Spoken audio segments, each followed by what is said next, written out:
Alexander the Great. We all know him, and for good reason. He's probably one of the most well-known figures of antiquity, up there with figures such as Julius Caesar and Augustus, beaten only really by Jesus in this regard. And Alexander is famous for a reason. In his short reign, he managed to carve out an empire that would stretch from Greece into modern China and India, and in doing so, destroying the mighty Achaemenid Persian Empire.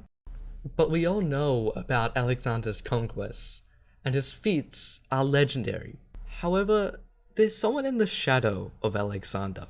For when Alexander inherits the throne in 336 BCE, he starts with a grand treasury, a superior army, and a unified Macedonia. And with all of these, he will achieve all that he did. It is said that all great figures of history are a product of their predecessors. And for Alexander, it is the same. Just like Julius Caesar for Augustus, Alexander is dependent on his predecessor, his father, Philip II of Macedon. Upon the start of Philip's reign, Macedonia was very much a sinking ship, and it was sinking fast. It faced the threat of invasion on four fronts, had a non-existent economy, no unity, no centralized government, and had four pretenders to the throne. He was further hindered by the fact that he was also 4,000 soldiers down, as his predecessor and his brother, Perdiccas III, died while fighting Illyrian forces.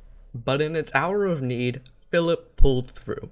He staved off the immediate threats of invasion, he unified Macedonia, creating a centralized government and bolstering Macedonian independence, as well as stimulating the economy and creating a world-class army that would rival all those of his enemies.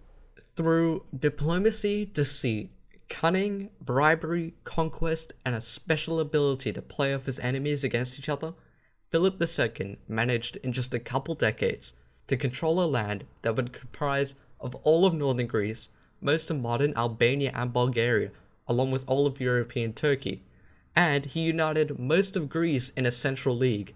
In this, he would lose an eye in a siege, shatter a collarbone, and nearly die to a leg injury, causing him to limp for the rest of his life. But through it all, he remained fiercely loyal to his kingdom, a proud warrior king. In many ways, Philip and Alexander were very similar.